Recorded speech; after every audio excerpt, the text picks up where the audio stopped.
Well, said Renée, I cannot help regretting that you had not chosen some other profession than your own.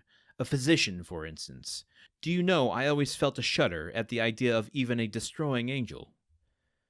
Dear good Renée, whispered Villefort, as he gazed with unutterable tenderness on the lovely speaker. Let us hope, my child, cried the marquise, that Monsieur de Villefort may prove the moral and political physician of this province.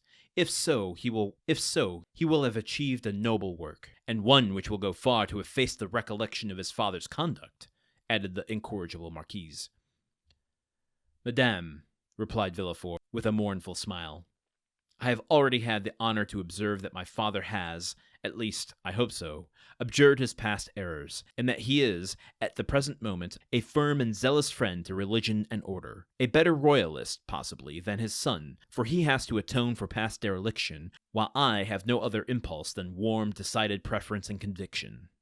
Having made this well-turned speech, Villefort looked carefully round to mark the effect of his oratory, much as he would have done when addressing the bench in an open court. Do you know, my dear Villefort, cried the Comte de Salvieux, that is exactly what I myself said the other day at the Tuileries, when questioned by His Majesty's principal chamberlain touching the singularity of an alliance between the son of a Girondin and the daughter of an officer of the Duc de Condé, and I assure you he seemed fully to comprehend that this mode of reconciling political differences was based upon sound and excellent principles. Then the king, who, without our suspecting it, had overheard our conversation, interrupted us by saying, Villefort, observe that the king did not pronounce the word Noirtier, but on the contrary, placed a considerable emphasis on that of Villefort.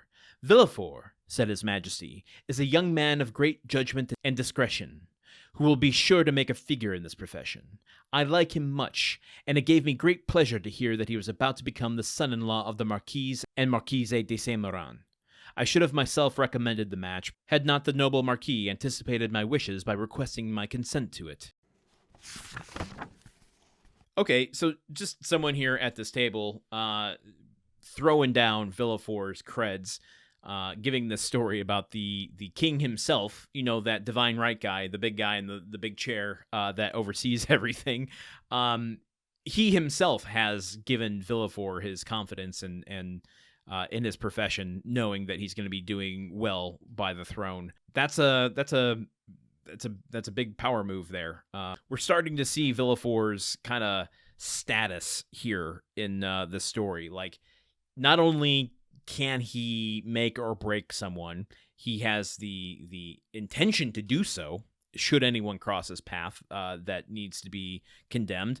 And that he has the divine right behind him, the power of the king kind of ushering him along. Like, that is enough to really give someone a big head and make them a dangerous agent in this story. So what are we going to see of Villefort moving forward? My palms are a little sweaty, though I did not have any of my mom's spaghetti today. Okay, I will see you all here tomorrow as we learn more about Villefort and his wedding day to Renée. That rhymed. I didn't mean it to. Okay, bye!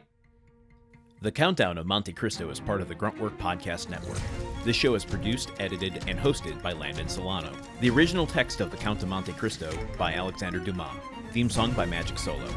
If you want to support the show and others like it, visit patreon.com/gruntworkpod. Thank you for listening. See you tomorrow.